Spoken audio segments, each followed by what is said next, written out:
자, 332쪽 프린트 보세요. 332쪽. 자, 1445년 훈민정음은 문자, 동그라미죠. 문자이면서 동시에 책 이름이라고 했습니다. 훈민정음이라는 책에 우리가 쓰고 있는 훈민정음이 어떻게 창제되었는지, 훈민정음을 어떻게 사용해야 되는지 잘 해석되어 있다고 했습니다. 최초의 악장문학의 최초의 작품이 용비어천가인 거야. 근데 용비어천가의 뜻이 용이 날아올라 하늘을 다스림을 노래한다 그랬잖아요. 여기서 말하는 용은 이성계와 이방원을 비롯한 이성계의 아버지, 그 아버지, 그 아버지. 그러니까 이성계의 조상, 이방원과 이성계의 조상들을 전부 다 신격화시킨 거야. 도조, 익조, 목조, 한조 이런 것들을 왕이 위대한 업적을 남기고 난 다음에 죽고 난 다음에 내리는 왕이 시호거든요. 근데 일반인이잖아 사실은. 왕이 아니잖아요. 근데 승격화시킨 거야. 이유가 뭘까? 조선 개국에 성공했기 때문이야. 그래서 조선을 개국한 것이 고려 왕조를 무너뜨리고 만든 역성혁명이 아니야. 역적이 아니라는 얘기야. 근데 만약에 이게 실패했잖아? 그럼 역적으로 기록되는 겁니다. 근데 그들의 조선 건국이 정당하다. 그리고 이것은 하늘의 뜻이다. 라는 것을 강조할 목적으로 쓴 게 이 용비어천가야. 그리고 125장이나 지었습니다. 125장이 내용이 크게 세 부분으로 나눠져요. 자, 창작동기 별표 치시고, 자, 창작동기 위에 보시면 125장 중에 서사는 1, 2장이고, 본사 3장 109장은 전부 다 영웅서사야. 저거. 본사의 내용은 거의 대부분 영웅서사입니다. 영웅서사 땡땡. 영웅서사의 특징 1번. 영웅서사의 특징 1번이 뭘까? 고귀한 혈통. 고귀한 혈통. 2번. 신이한 탄생. 아래서 태어나는 거야. 그래서 김수로왕이 아래서 태어난 이유는 딱 하나야. 나라를 세울 정도의 위대한 영웅이 태어났다 이런 뜻이야. 그 다음 3번 비범한 능력. 이런 것들을 자세히 풀어서 쓴 게 3장부터 109장이라고 보시면 됩니다. 그 다음 마지막에 결사 110장부터 125장은 권계, 후대왕에 대한 권계입니다. 권계. 권한다. 근면하게 일하세요. 후손들이여 나라를 잘 받들어서 백성들을 행복하게 만들어주세요. 뭐 이런 뜻입니다. 그래서 내용은 크게 세 부분이다. 자, 세왕조의 정당성, 별표 역성혁명이 아니다. 민심의 이반을 막고자 한다. 출처. 민심의 이반이라는 건 민심을 수습해야 되잖아. 민심이 왕조를 믿지 못해. 이탈해. 그러면 안 되니까 민심의 이반을 막으려고 지은 첫 번째 동기. 자, 그러면 정당성을 부각시키기 위해서 뭐라고 했냐? 옆에 적어. 천복이시니. 1번 천복이시니. 일마다 천복이시니. 정당성 이반을 막고자 함 옆에 어딘지 알죠? 332쪽에 2반 백성들 민심의 2반을 막고자 하려고 정당성을 부각시키는 구절이 나와. 그게 뭐냐면 1번 일마다 천복이시니 적어놓으셔야 돼요. 그 다음 2번 고성이 동부하시니. 2번 고성이 동부하시니. 현대어플은 본문에다 할 거야. 자, 정당성을 부각시킨다. 천복이시니 동부하시니. 그 다음 훈민정음의 실용성을 시험한 겁니다. 실용성 동그라미. 자, 훈민정음의 실용성을 시험할 필요가 왜 있었냐? 많은 사람들이 훈민정음을 반대했기 때문에 반대하는 사람들에게 보여주기 위한 거였던 겁니다. 자, 후대왕에 대한 권계라고 했어요. 조선 여섯 임금이 누구라고요?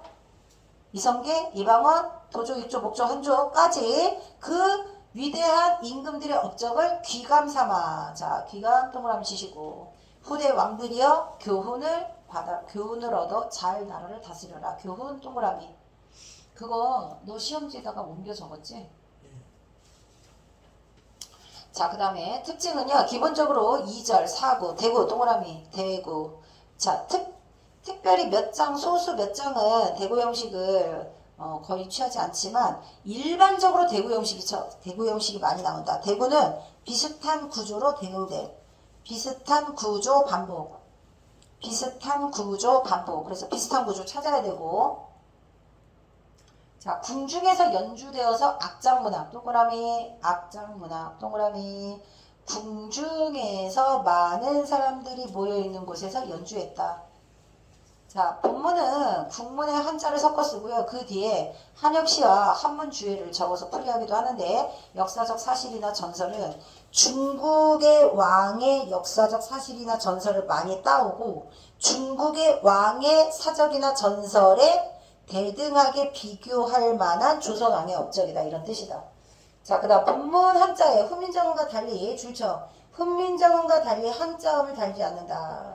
이 얘기는 뭐예요? 동국정음식 한자음 표기하지 않는다. 찾을 겁니다. 자, 그러면 해동장 1장을 보세요. 1장은 해동이 우리나라야. 자, 색칠되어 있는 첫째 줄이 원문이고요. 두 번째 줄이 형태소 분석한 거고요. 세 번째 줄이 현대어로 풀이한 거야.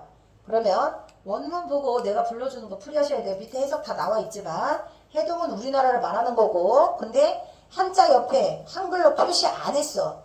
가로만 되어 있지. 가로는 없다는 뜻이에요. 해동이라고 한글을 읽을 수 있는 거를 원래 동국정음식 표기로 하면 프린터 보는 방법. 한자가 나와 있지. 옆에 가로치고 해동이라고 썼지. 이건 동국정음식 한자음 표기가 아니야. 자, 문제 내볼게요. 해동을 동국정음식 한자음 표기로 바꿔봐. 그럼 여기다가 형식적인 이름을 써야겠죠. 여기다가 꼭지를 붙여야겠죠. 이렇게 쓰고 해동이라고 읽어야 되는 거야. 근데 그렇게 안 썼잖아.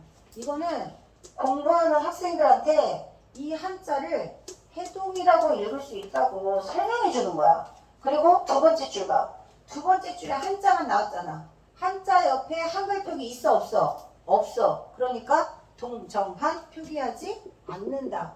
동국정음식 한자음 표기하지 않는다가 가장 큰 차이점이야. 자, 그리고 해동 우리나라의 육룡이 이 세 번 치세요. 육룡, 여섯룡 옆에 이 자음으로 끝나는 말 뒤에 주격조사 이 별표 나르샤. 자, 나르샤는 날다에서 온 말이야. 날 동그라미 쳐. 동사 날다의 어간 날에다가 의샤는 의는 발음이 의를 빼고 한번 해보세요. 나샤 이상하죠. 날샤겠지. 발음이 이상할 때 중간에 모음을 넣어주는 거야. 이걸 매개모음이라고 해. 매개모음이라고 하는 거고 발음의 편리성을 위해서 넣는 거예요. 자, 이런 거라고 생각하시면 돼요. 바로 시 왔죠? 만신이 이상하니까 여기다 뭘 넣어줘야 돼? 의를 넣어주는 거야. 이런 걸 뭐라고 한다고? 매개모음.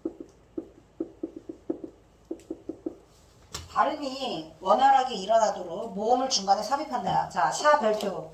자, 중세국어에는 현대국어의 주체높임 선어말음이 시 하나예요. 근데 중세국어는 시와 샤로 구분해서 썼습니다. 시샤. 시샤의 차이점은 주체높임 선어말음이 별표. 자, 시샤가 선어말음이야. 그럼 선어말음 뒤에는 뭐가 올까요? 어말어미가 오겠죠. 어말어미. 자, 뒤에 오는 어말어미가 자음으로 시작하는 말이면 시를 쓰는 거야. 모음으로 시작하는 말이 오면 샤를 쓰는 거야. 자, 나르샤는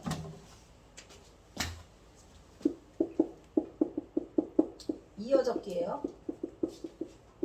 원래는 여기 있어야 하는 리을이 뒤에 오는 모음의 첫 소리로 발음됐으니까. 얘는 뭐라고? 주체 높임 선어말 어미야. 주체 높임 선어말 어미가 현대에는 시밖에 없다고 그랬어요. 근데 중세국어에서는 시와 샤를 구분해서 썼는데 뒤에 오는 어미가 자음으로 시작하는 어미가 오면 시를 쓰는 거예요. 뒤에 오는 어미가 모음으로 시작하는 어미가 오면 샤를 쓰는 거예요. 자, 선어말 어미 뒤에 오는 어미가 자음으로 시작하는 어미 어떤 거 있을까? 하시, 고, 하시는 이런 거 있겠지. 그러면 이걸 쓰는 거야. 근데 뒤에 만약에 모음으로 시작하는 말 하샤, 아, 하샤, 아라, 하샤, 아 예를 들면 다시 아니지. 하샤, 아서, 으며 이런 게 오면 어떻게 한다? 얘를 쓴다. 이해됐지? 근데 나르샤에 모음이 어디 있어요? 여기에도 아가 있고 뒤에 또 아가 나오니까 하나는 없어진 거야. 탈락했겠죠. 동음 탈락해서 배웠던 거 기억나시죠? 동음 탈락. 그래서 나르샤는 뒤에 모음으로 시작하는 어미 앞에 쓰는 주체 높임 선어말 어미. 말을 못하겠으면 내가 불러주는 걸 적어놔. 자, 샤는 뒤에 모음으로 시작하는 어미 앞에 오는 주체 높임 선어말 어미다. 근데 현대국어에서 주체 높임 선어말 어미는 뭐밖에 없어요? 시밖에 없다. 333쪽. 많이 못하겠다. 다음 주에 이어서 해야겠다. 자, 일마다 하시는 일마다 누가? 육조가 하시는 일마다. 내가 아까 뭐라 그랬지? 주체 객체 구별하는 거 고전시가에서 잘 나온다고 그랬죠. 문법에서도 나옵니다. 문법에서도 반드시 주체 객체 상대 구분하는 거 나온다. 하시는 일마다 육룡의 하시는 일마다 천복이시니 하늘의 복이시니. 자, 하늘의 복이시니. 그래서 이신이 동그라미 쳐봐. 자, 이신이를 형태에서 분석하면 이 플러스 시 플러스 니잖아요. 이다를 이렇게 바꾼 거겠죠? 복이다 활용형이야. 그럼 시는 뭐예요? 니은의 니은 동그라미 쳐봐. 어미가 자음으로 시작하는 어미가 오니까 앞에 주체 높임 선언하는 어미가 뭐가 왔어요? 시가 온 거예요. 볼 수 있어? 지금 계속 반복될 때마다 단어 나올 때마다 선생님이 그 쪽지 시험 만든 것처럼 여기에 다 설명이 돼 있어.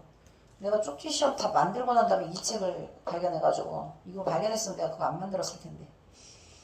자, 그래서 천복이시니. 자, 천복 위에다가 적어. 조선 건국의 정당성, 조선 개국의 정당성 부여.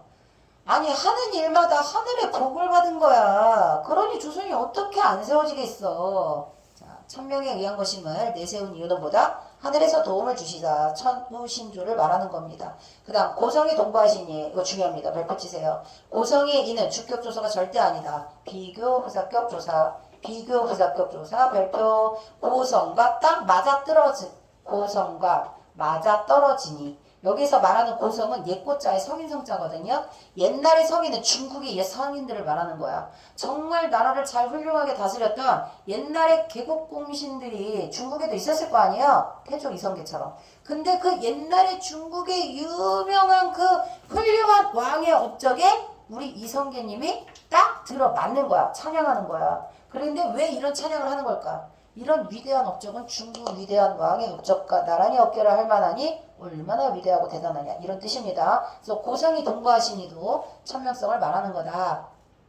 자, 동부하시니 시는 주체 높임 선언어미인데 니는 뭐라고 그랬어요? 니 평성 종교어미 니다의 줄임말입니다. 그리고 거기 동부의 뜻이 부신이 꼭 들어맞듯 사물이나 현상이 꼭 들어맞다라고 나와 있죠. 들어맞다. 딱 알맞게 들어맞다. 이렇게 하면 되고 이렇게 해석하면 되고 약간 의미를 좀 추가하면 부신이라는 게 뭐냐면 옛날에는 왕이 자신이 믿는 신하들한테 자, 경은 내가 아주 믿는 신하요. 내 이 반쪽을 나눠서 너에게 주겠다. 그리고 그 반쪽은 하나를 쪼갠 거니까 그 신하와 내가 하나라는 것을 양이 그런 어떤 애정의 의미로 나눠주는 거야. 그걸 딱 붙이면 어떻게 돼? 딱 들어맞는 거지. 그 부신이 딱 들어맞는 것처럼 너무 딱 들어맞는다는 거야. 뭐가? 누가? 태조 이성계의 업적이 누구와? 중국의 위대한 성왕과 딱 들어맞는다. 그래서 여기에서 고성이 동부하시니라고 주격조사 이를 쓴 거지만 이가 주격조사가 아니라는 게 시험 문제라고. 알았지? 자, 그리고 거기 비교부사격 조사 3개 나왔습니다. 1번 나라 말씀이 중국의 나라 세모 치시고 해석해봐. 나라 말이 중국 과 달라 해석. 과 달라가 비교부사격 조사야. 과 그 필수적 부사 두 자리 서술로 필수적 부사 할 때 나오는 거야. 비교부사격. 그 다음 2번 삼공독은 낫다. 만응도 별표입니다. 삼공. 자, 속세의 부기영화 도고는 삼공보다 낫다. 훨씬 더 낫다. 뭐가? 자연에서의 삶이 속세에서의 누리는 부귀영화보다 훨씬 더 낫다. 이런 뜻이야. 그 다음 청산별곡에 널라와 씨름은 나도 라와 3번 라와 모두 뭘로 해석해? 뭐뭐보다 비교부사격 뭐뭐보다로 해석하는 거야. 비교 대상이 있겠죠. 뭐뭐보다 다르다, 뭐뭐보다 낫다, 뭐뭐보다 많다 이런 식으로. 자, 구성이 동부하시니 밑에 설명이지. 별표죠. 조선거국의 정당함과 천명성 강조. 자, 그래서 마지막에 1장 정리한 거 보세요. 125장 전체 중에서 서사에 해당합니다. 서사 동그라미 치세요. 조선 건국이 천복에 의한 것임을 천복이 무슨 뜻이야? 하늘의 복을 받은 거야. 그 다음 조선 건국은 역성혁명인데 역성혁명이라는 것을 없애고 싶은 거야. 왜? 민심을 잡기 위해서. 그래서 내부적으로는 새로운 지도체제를 확립해야 했고 외부적으로는 줄쳐 사대부들과 백성들의 민심을 수습할 필요가 있었습니다. 그래서 왕조의 권위와 능력을 인정받기 위해서 뭐라고 표현했어? 천복이다 동부하시니 고성이 동부하시니 이렇게 표현을 한 거다. 발표해요.